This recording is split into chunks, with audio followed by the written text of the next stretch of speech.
Welcome, everyone.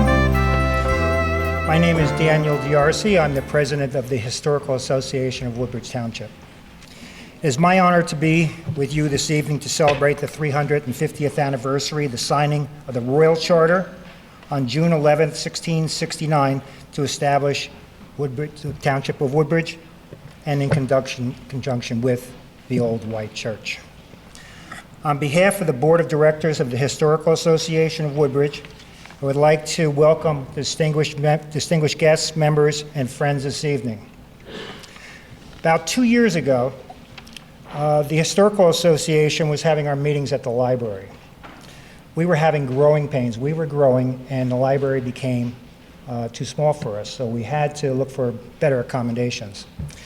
And in my mind, I could only think of one possible location. With the permission of the board and the help of Andy Nagy and Susan Mueller, we now hold our monthly meetings at the location that could be arguably called the birthplace of Woodbridge Township. It is a great honor, and you couldn't ask for more than that, could you? It is a great honor to be speaking to you behind this podium here this evening.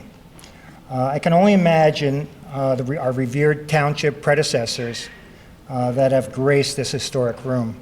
Just sitting here and knowing the people that spoke at this podium and sat in these pews is just, from my perspective, just amazing. With that being said, from the members of HORT and the Board of Directors, we are all extremely happy and extremely thankful for the thankful that the church members and their board allows us to use the fellowship hall for our meetings and the sanctuary this evening for the program. Thank you, thank you, thank you very much.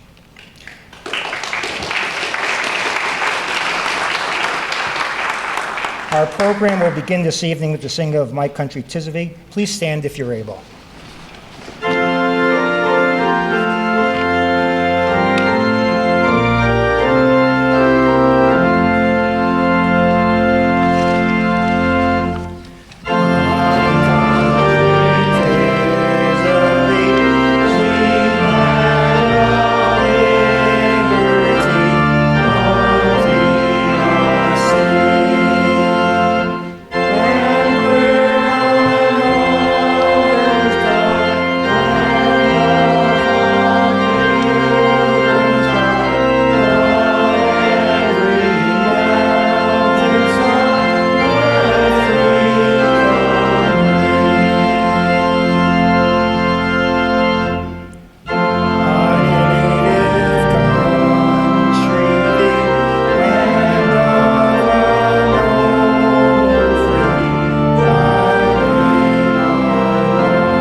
Thank you.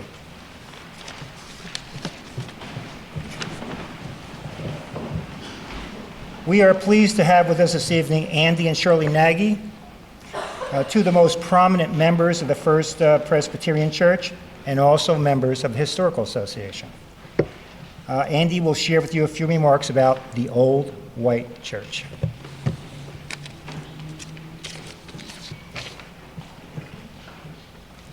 Thank you, Dan. On behalf of our pastor, Reverend Shelley Gardner, the church's governing board of session, and the entire congregation of the First Presbyterian Church of Woodbridge, also known affectionately as the Old White Church, welcome to the 350th anniversary celebration of the founding of the Township of Woodbridge in 1669, and being sponsored tonight by the Historical Association of the Township of Woodbridge. We especially want to thank Mayor John McCormick to be with us here tonight to help celebrate, and we know he has a great busy schedule because this is a busy town. Been asked to share a few comments about the history of this church, so get on your magic carpets and go back about 350 years. Within 6 years of founding of Woodbridge, a community meeting house in 1675 was built here in this back corner of this property. That foundation still exists. But by 1710, dissension took place. It was only 35 years later, and the parishioners voted to join the Presbytery of Philadelphia, and thereby becoming Presbyterians. There were many English loyalists that came to the building here at this community house that was built, and there's the building, the first one on the right-hand side. And many loyalists who were loyal to the king and to England left, and they reorganized. They reorganized right across the street, and they started Trinity Episcopal Church. That old first church was built out of timber and wood frame, and there was not painted outside or inside. There was no heat in the winter, and there was no air conditioning in the summer. Aren't we fortunate here tonight?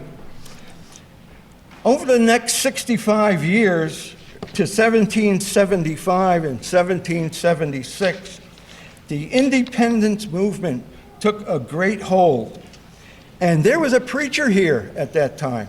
His name was Azel Rowe, and Azel Rowe preached independence.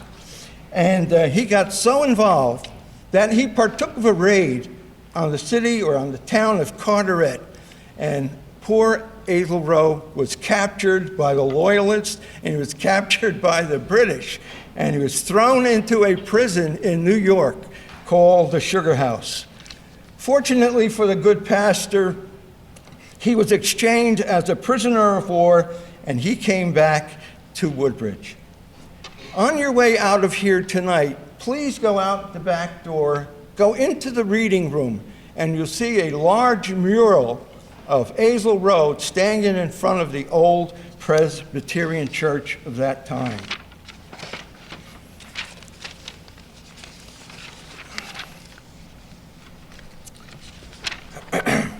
At that same time, there was a Colonel Nathaniel Hurd, and he was led by the Committee on Communication to go to Perth Amboy with the New Jersey militia to arrest William Franklin. And William Franklin was the son of Benjamin Franklin. He was the last royal governor of New Jersey. And Nathaniel Hurd and his group did go to the Propriety House. They arrested him, took him to Connecticut, held him prisoner for 18 months, and shipped him off back to England. That same Colonel Nathaniel Hurd is buried in our cemetery not 100 feet from where we are standing. In 1803, the community meeting house, now 125 years old, was torn down, and Jonathan Freeman, a member of this church, designed and built a building in 1803, and you see the second picture. It was very plain, and the cost was $3,522, and it was built in 9 months. By 1818, there was a lady in this church by the name of Harriet Patton, and she was very concerned about the children of the church, about their morality, about their growing up, and she and 2 other ladies, Miss Sally and Jane Potter, started the first Sunday school in New Jersey. That Sunday school has been going continuously for the last 200 years, and it's still running today. In 1865, this new pipe organ was installed that you're hearing tonight. In 1874, 38 members had different ideas about church theology, and they left this congregation and they started a new church on the corner of Grove and Barron Avenue called the Congregational Church. By 1875, major building renovations took place. And you can see that in picture number 3 here. And the difference between that church and this church is dramatic. There were new entrances, stained glass windows. This chandelier, not lit by electricity, but by gaslight. They also had new pews without the cushions that you are sitting on tonight. In 1893, they continued to grow, and there was a new Presbyterian church started in Carteret. We travel on to 1918, the end of the First World War. A Spanish flu pandemic takes place. The Hungarian Reformed Church on School Street was taking many people ill. You were well in the morning, and by nightfall, you were dead. People were dying left and right. They had no place to bury their people. They had no cemetery. They went to the Township Council of Woodbridge. They asked for help for this problem. The council came to this church, and the First Presbyterian Church agreed to let them bury their dead in a portion of the cemetery, and today it is still called the Hungarian section. It's at the far end of the cemetery, nearer to the Port Reading area of the town. Again, I say it was called the Hungarian section, and speaking about the cemetery, it's approximately 4 acres in size. There are 3,500 graves. Our oldest tombstone is dated 1690, a very old tombstone. By 1927, another church grew out of this church. It was the Avenel Presbyterian Church. Comes 1941, December 7, the Second World War. We're engulfed in it. 3 years later, on June 5, 1944, the day before D-Day on Normandy that you all know about, the people here numbered 160. There were 144 ladies. There were 16 men. 63 men and women from this church served in the armed services. 40% of the congregation was in the service. Again, as you go out of the church, through the reading room, you'll see the pictures of those 63 people on the walls of the reading room. 1947, more independent-minded parishioners leave, and they start the Woodbridge Gospel Church up on Edgar Hill. 1972 rolls around, and here comes Reverend Louis Bender.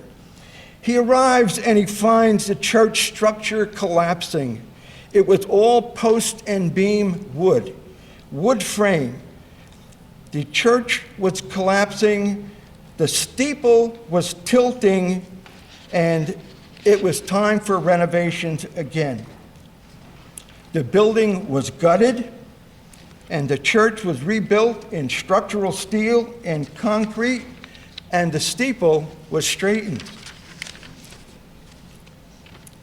Not only did Reverend Bender lead the renovations of the building, he reinvigorated the spirit of the church. He was a World War II combat Marine, veteran, seminary trained, spirit-filled person. Under his leadership, the membership of this church grew to over 1,000. He too is buried in our church cemetery. Today, the church conducts a twice-monthly food pantry, a children's clothes closet. We participate in the crop walk. We participate in one of Mayor McCormick's projects called Tooling Around Woodbridge Township. And we are also involved in many worldwide missions programs. Our church's primary mission is to preach the gospel. So I'd like to close this little talk with the words of a chorus we sang here at yesterday's morning church service. It goes, praise the Lord, let the earth hear his voice. Praise the Lord, let the people rejoice. Come to the Father through Jesus the Son, and give him the glory, great things he has done. May God bless each and every one of you here tonight, along with our mayor as he leads our growing township, and may God continue to bless the United States of America. Thank you.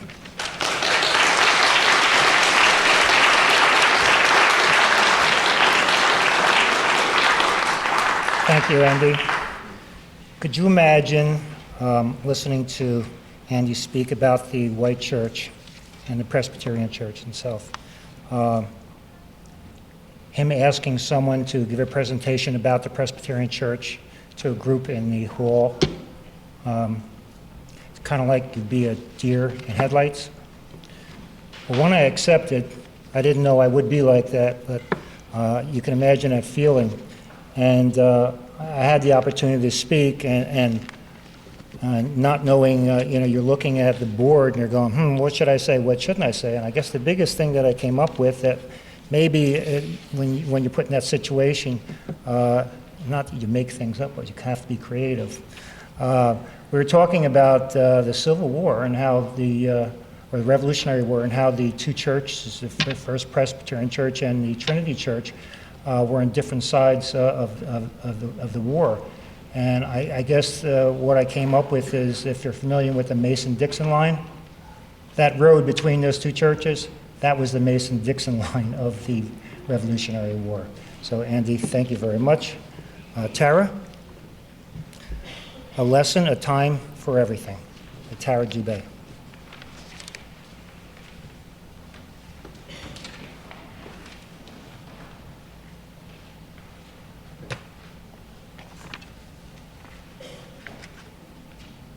A lesson from Ecclesiastes, chapter 3, verses 2 through 8. A time for everything. A time to be born and a time to die. A time to plant and a time to uproot.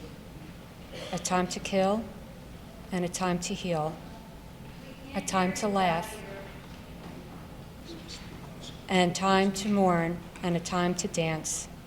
A time to embrace and a time to refrain from embracing. A time to search and a time to give up. A time to keep and a time to throw away. A time to tear down and a time to mend. A time to be silent and a time to speak. A time to love and a time to hate.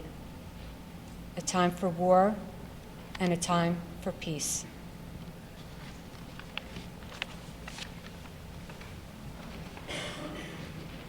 Thank you, Tara.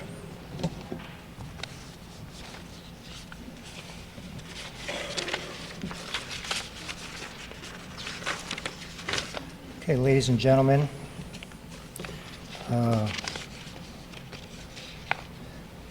like to introduce and have a few words our friend, our neighbor, our mayor, John McCormick.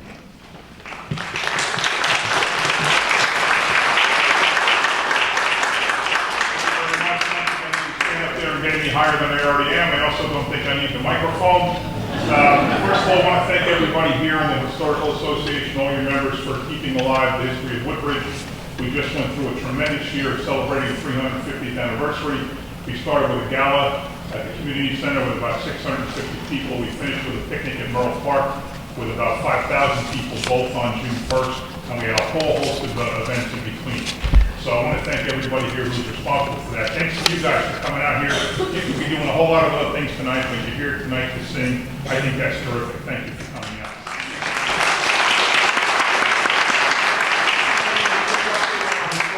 History Museum, we finally have a site, 86 Green Street. We've had it now for over a year, I guess. Frank and Audrey LaPenta, let's just say they're persistent. We met years ago, we looked at several different buildings throughout Woodbridge Township, tried to find something that would work. Everything had something that caused it not to be selected, but we finally decided on purchasing 86 Green Street. We put together an ordinance for the purchase. We had to put together another ordinance for some money to renovate it. It needs quite a bit of work.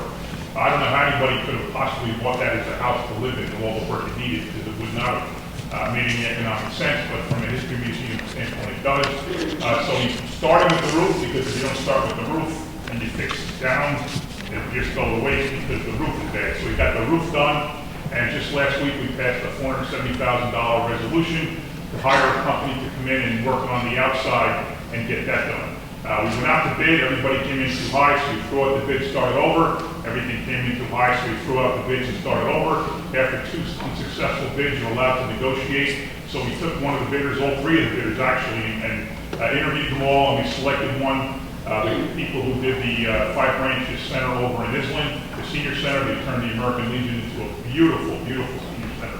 They did terrific work, so now they're working on the outside. We're going to have some kind of groundbreaking probably in the next week. Anybody that wants to come to that and then witness it, take a look at what's inside, you're welcome to.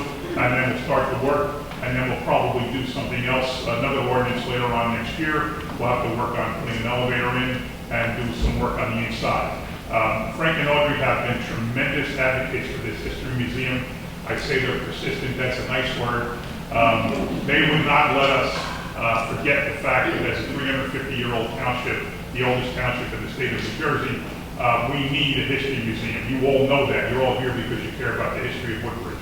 Dan's helpful, Dolores, Charlie, and his wife, all kinds of people have been working with us, and we finally have the site. We finally have the work being done, and sometime next year we'll have a ribbon cutting. We're very, very proud of that. But again, people in this room have been very helpful. I'm hoping you'll continue to be supportive. There was a point there when some people might come out against what we were doing, so several of you came to the council meeting. You turned out to be a false alarm, and they did not dare stand up in front of the people who were in that audience and say we shouldn't be doing this because maybe they know Frank and Audrey, I don't know. But the threat didn't materialize. So we're proud to have been able to do this. I have a site plan that shows nothing more than the building the way it is now. We're not doing much to the footprint of the building. What we are doing is spending an awful lot of money on the structure itself. You look at it, there's a lot of wood that needs to be replaced before we can get around to painting it and doing some more work. It needs new windows, it needs a whole lot of electric and plumbing, it needs a lot of things, but we're committed to it and we're doing it. So when time comes to have another ordinance or another resolution to spend more money, having you in the audience really helps because the naysayers, the people that are against everything we do, don't dare mess with the crowd that we had that day, and if we do it again, we'd like you to come out and continue to support us. So I'll leave this with Dan. I want to thank Dan for his leadership. It really is great being the mayor of this great town. There's so many good people like here and so many great things happening. So thank you all for your support. We're going to keep working on it until we have a dynamite history museum that we're going to be very, very proud of. So thank you all.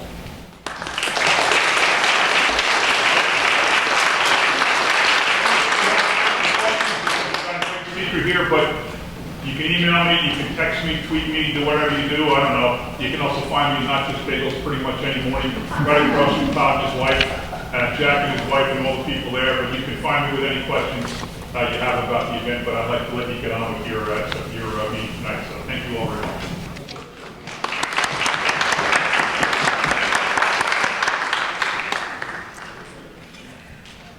Okay, ladies and gentlemen, a hymn, Stand If You Can, the Battle Hymn of the Republic.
Much.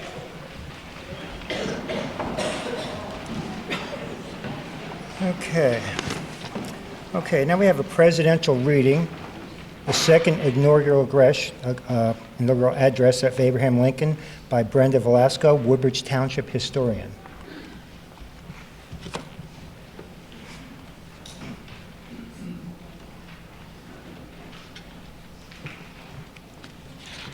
Thank you. How apropos to be giving President Lincoln's second inaugural address, and please note the date, March 4th, 1865.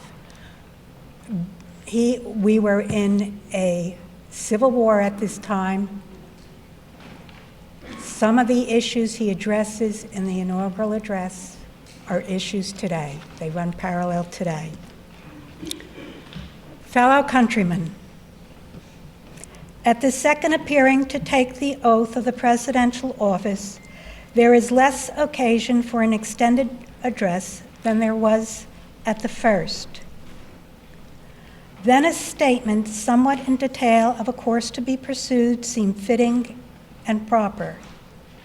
Now, at the expiration of 4 years, during which public declarations have been constantly called forth on every point and phase of the great contest, which still absorbs the attention and engrosses the energies of the nation, little that is new could be presented. The progress of our arms, upon which all else chiefly depends, is as well known to the public as to myself, and it is, I trust, reasonably satisfactory and encouraging to all. With high hope for the future, no prediction in regard to it is ventured. On the occasion corresponding to this 4 years ago, all thoughts were anxiously directed to an impending civil war. All dreaded it. All sought to avert it. While the inaugural address was being delivered from this place, devoted altogether to serving the Union without war, insurgent agents were in the city seeking to destroy it without war, seeking to dissolve the Union and divide effects by negotiation. Both parties deprecated war, but one of them would make war rather than let the nation survive, and the other would accept war rather than let it perish, and the war came. 1/8 of the whole population was colored slaves, not distributed generally over the Union, but localized in the southern part of it. These slaves constituted a peculiar and powerful interest. All knew that this interest was somehow the cause of the war.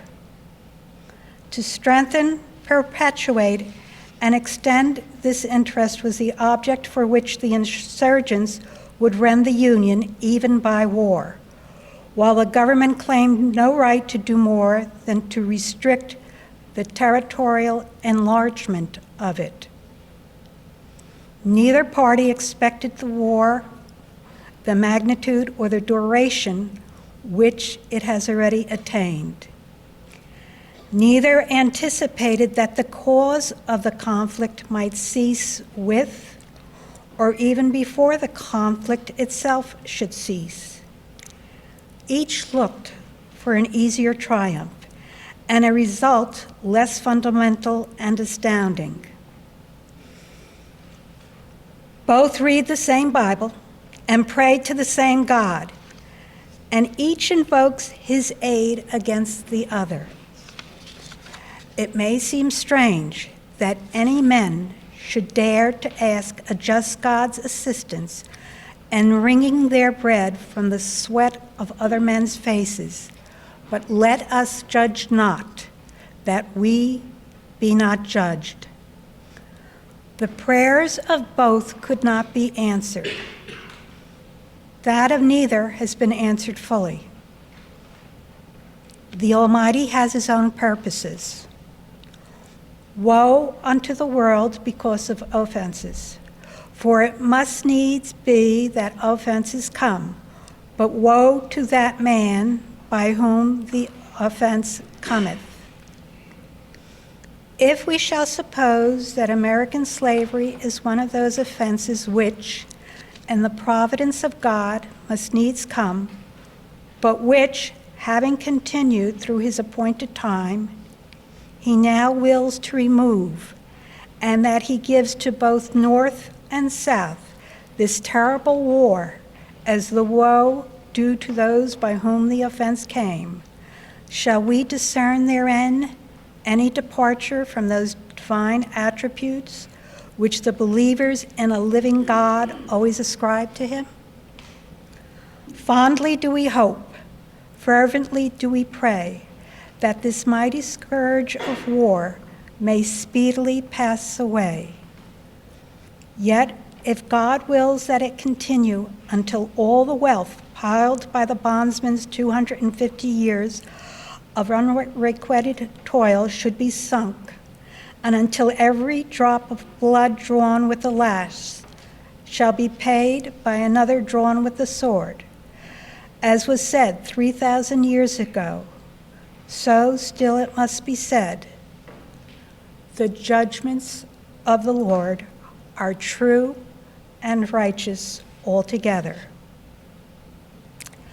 With malice toward none, with charity for all, with firmness in the right, as God gives us to see the right, let us strive on to finish the work we are in, to bind up the nation's wounds, to care for him who shall have borne the battle, and for his widow and his orphan, to do all which may achieve and cherish a just and lasting peace among ourselves and with all nations. Within a month, the war ended on April 9th, 1865. And in spite of what President Lincoln promised, he was assassinated on April 15th, 1865, a little bit more than a month after his second inaugural address. And we're still a divided nation. Thank you.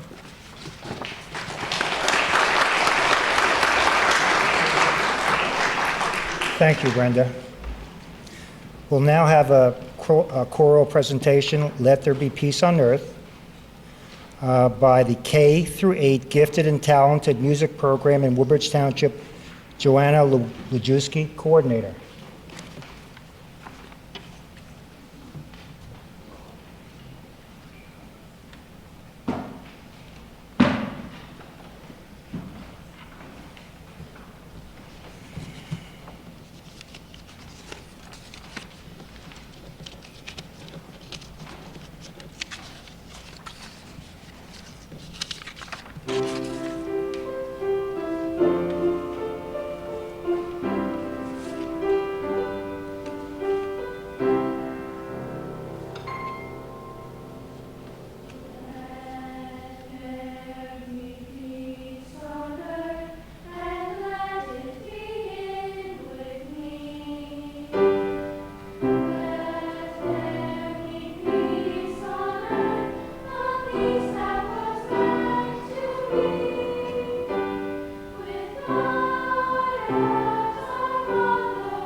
Okay, thank you, Joanne. Thank you, kids. Kids, I should say. Great job. Okay, I'd also like to thank the Woodbridge Garden Club for their floral arrangements here today, and their cookies homemade cookies that they've baked for us that will be consumed over at the Fellowship Hall after the meeting, after the program here. Additionally, I would like to thank Don Peck, the program director of our organization, for this fantastic program this evening and all the programs he does all year long. Thank you, Don.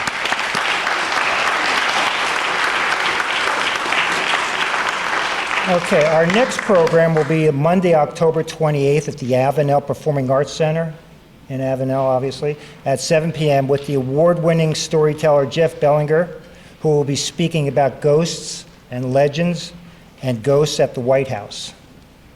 Seating is limited. Our remaining 50 tickets will be distributed during the reception. So after the program, we've been asked to leave by the side door. Is there a ramp there? There is a ramp. No, there's steps. The ramp is out front. So if some would, So if they need the ramp, they'll have to. okay, we ask that you leave by the side door here. If you need the ramp, you can go out through the front. Okay? And again, after the program, we'll be meeting over at Fellowship Hall for refreshments. Everyone is welcome. Okay.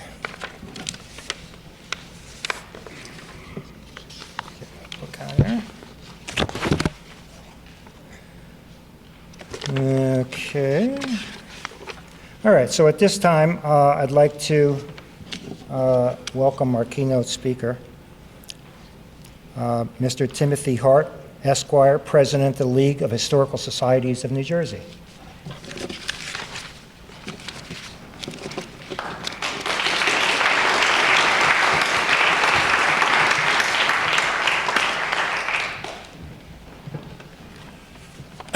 Cusco, Peru, was the capital of the late Inca Empire.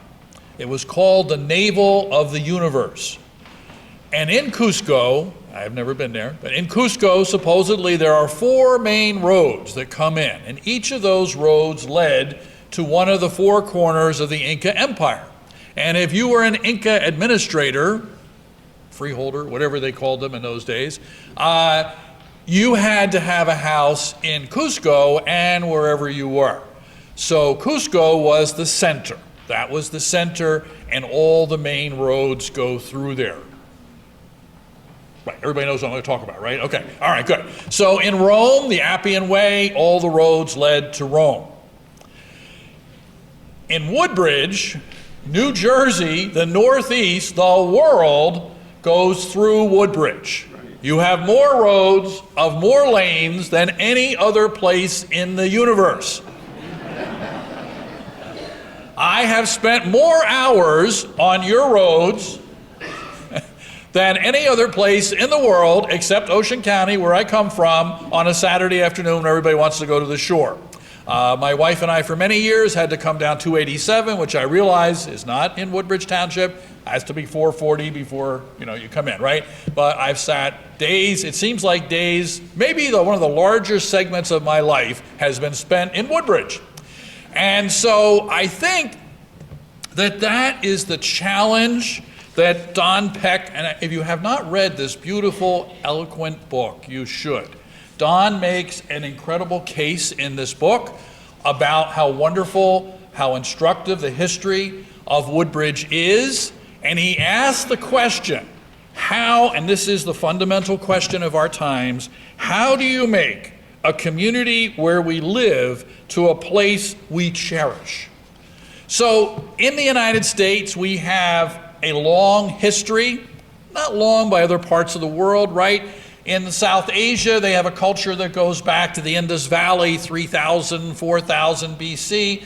But for a European, a colonial era, this is 350 years is a remarkable history. And of course, there was Dutch and Lenape before that, right? But what is it about this building, about the historic fabric? Why should we care? When Mayor McCormick says we're going to preserve a building for the past, is that unfortunately like a part of history in the past?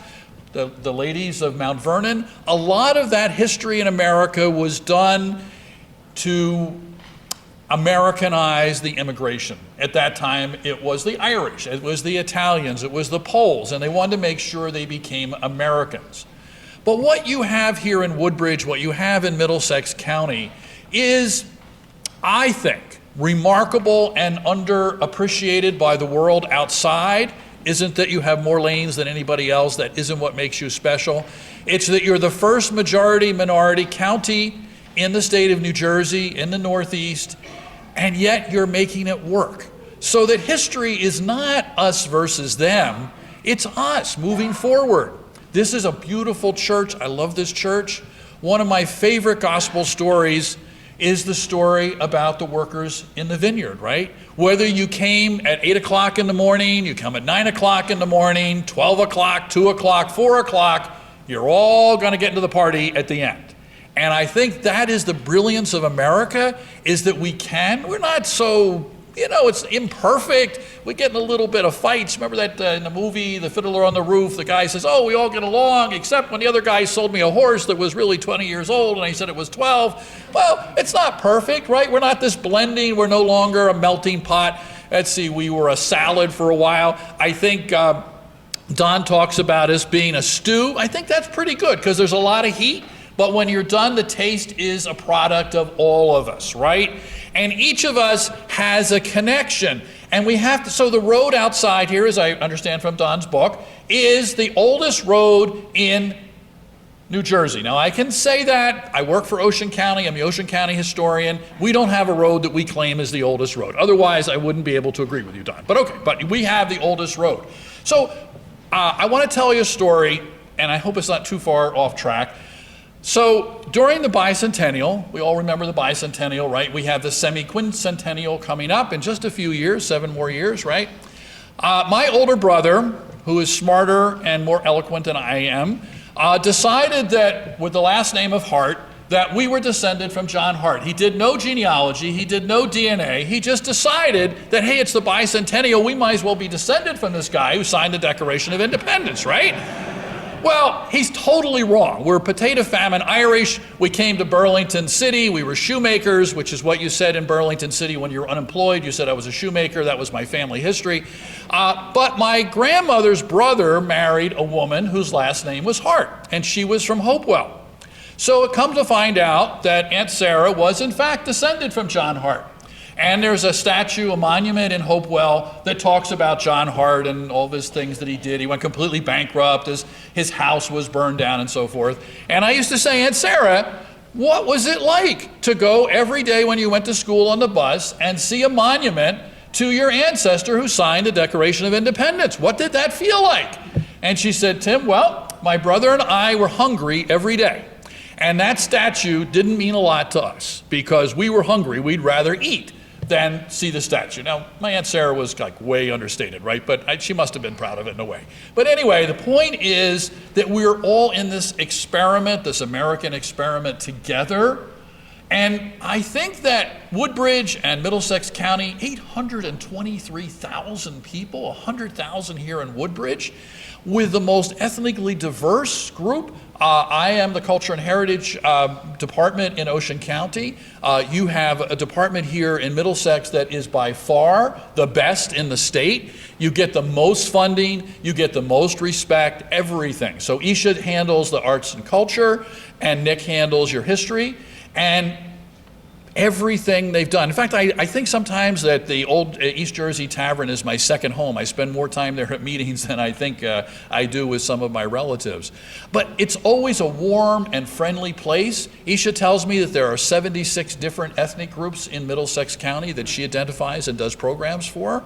And so I said to her, I said, well, what is it like? How's it going on? And you may know she has two daughters. And I said, well, gee, do your daughters ever say, we're hyphenated Americans, whatever? She said, no, Tim. She said, my daughters are American. And so that, I think, is our great strength, is that we sometimes don't do it well. Sometimes we didn't do so well with the Irish, right? We didn't do so well with the Italians or the Poles. But today, I think there's a recognition that we are in trouble as a world, as a country, as a community, and we have to work together.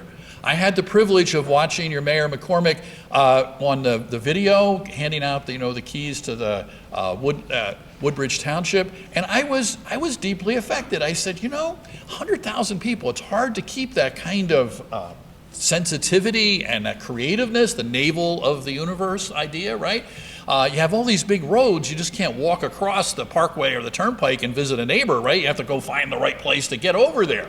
But that takes effort, and I think you may sometimes not feel like you're succeeding, but I think Woodbridge and Middlesex County are succeeding way past what other people across this country are doing. I think you should be very proud of yourselves, and I think you have lessons to teach the rest of us, and I'm very honored to have been here this evening. Thank you.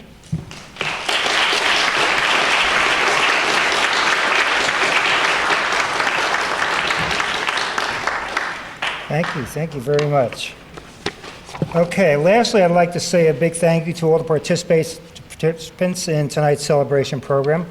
I hope everyone enjoyed themselves, and we welcome you now over to the Fellowship Hall for refreshments. Thank you very much.